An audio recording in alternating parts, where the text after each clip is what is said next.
Russia has begun its invasion of Ukraine. President Vladimir Putin authorized special military operations in the Donbas region. Russia has since launched airstrikes on Ukrainian facilities, including the capital, Kyiv. Ukraine's armed forces in turn say they have downed 5 Russian planes and a helicopter. Just days ago, there seemed to be hope for a negotiated solution. Let's discuss how diplomacy failed, if it has failed at this stage. Well, it would seem it has, with international relations expert Professor David Monyae from the University of Johannesburg. Prof, thank you for your time. Without assuming what your understanding is, give it to me. How have you interpreted the events of the last 2 weeks in that region, in Ukraine? I think the situation is very complex. It has a long history. I think for anyone to understand the current situation, you have to go back in the post-Cold War era, where there was a clear understanding that NATO wanted to expand to East Europe, closer to Russia.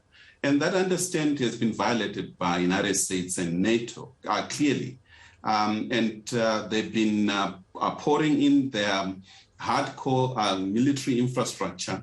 And Ukraine itself, there are internal issues that are taking place, disagreements among Ukrainians, and based on ethnic Russians. This has to do with the break up of the former Soviet Union, where a number of Russian-speaking people are scattered across that part of the world. And therefore, President Putin made it quite clear that he wants negotiation, and he wants to make it quite clear that he won't allow the expansion of NATO to the borders of Russia. This was not really received quite well in Washington and across the European Union. And then the other major issue is to do with the economy. All the noise about Ukraine also has to do with gas. United States wants to export its gas into Europe. Russia is doing the same through Germany. And this economic competition has reached a stage where consistently Washington wants to push Russia out of Europe in terms of supplying gas in the long term. Sure. Thank you for that context and background and history, Prof. Monyae. But in terms of understanding the latest moves, President Vladimir Putin is calling it a special military operation focused on the Donbas region. But from the reports we are seeing, military installations and those kind of facilities have basically been a target of the Russian, onslaught since it began earlier on a few hours ago. In terms of that escalation, does it represent, as far as you can see, a move to basically invade and occupy Ukraine, or will it end at a point at which President Putin is satisfied that those 2 regions, those 2 provinces, which he recognized as independent states last week, have been, quote-unquote, secured with the Russian military presence? I think, firstly, South Africa and Africa should stand on principle that we fully disagree with the use of military force to resolve global conflicts. I think this has been a position when the United States attacked and Europe attacked Libya, Syria, and a number of countries all over the world. I think President Putin has learned from that move that currently the Western world understands violence and nothing else. And looking directly at what's happening, this is an unwinnable war for President Putin. It is an unfortunate move, and one hopes it will be short-lived. He has to meet certain strategic objectives and pull out. And what are those strategic objectives? In his own words, is to secure Russian-speaking people within Ukraine, where he claims that there are a lot of genocide taking place committed by the Ukrainian government, assisted by Western powers. Number two, there's Nazism that is within the Ukrainian military, and therefore it's part of de-Nazism, as well as going beyond demilitarizing the Ukrainian state. But to conquer Ukraine for a long term, this might as well be Russia's Iraq war. And the situation is not helped by the fact that, Professor Monyae, Vladimir Putin sees the administration and the government of Vladimir Zelensky in Ukraine as a puppet of the West.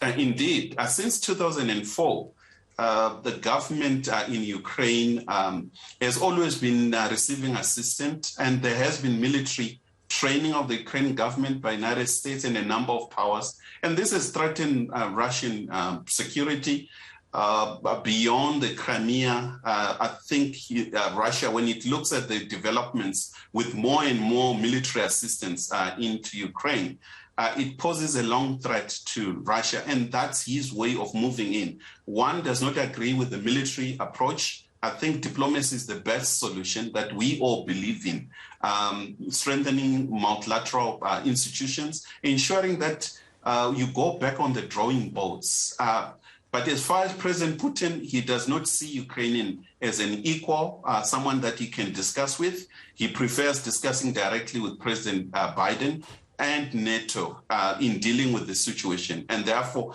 I think the next moves should be to secure diplomacy, taking German position, avoiding worsening the situation as Britain and other countries are doing, avoid sending more weapons into Ukraine, and strengthen the negotiation for a long-term stability of Europe.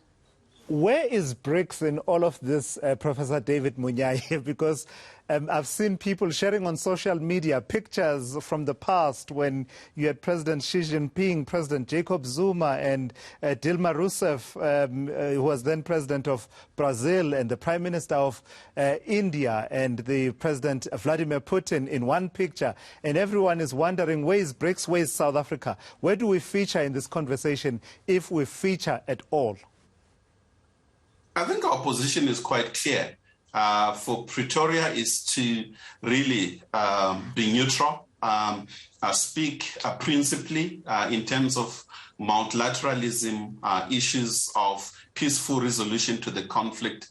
As far as BRIC is concerned, I think we are all hopeful that Beijing will be chairing this year's BRICS, and hopefully China-India crisis will be resolved, and South Africa could play a critical role reaching out to President Putin to ensure that this conflict should not go any further, and also limit the destruction of the Ukrainian state. And the last one that I want to tease out with you has to do with the public discourse around these matters, Professor Monyae.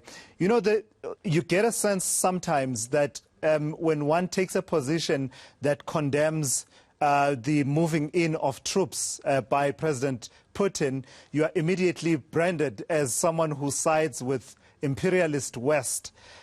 Or vice versa, if you say, actually you condemn the expansion of NATO eastwards in Europe, then you are a Putin apologist. And it sort of, to me, sometimes feels like harking back to the Cold War situation and understanding of the world. What I'm asking you is it possible to be principled on these matters and say that the moving in of troops by Russia is to be condemned, while equally saying that actually even what NATO has been doing in the last few years is equally to be condemned? You said it all. I think that's where one stands. We are apologetically Afrocentric in our approach, and we stand principally in favor of multilateralism, disciplined in terms of not favoring these wars of choice, whether it is done by the United States or Russia, and continue to seek a peaceful resolution to conflicts. I think that is central for Africa. And the main reason is that with the global wars taking place as it is happening, the world is sleepwalking into a war. Accidental wars could expand, and we're going to see the rise of oil price.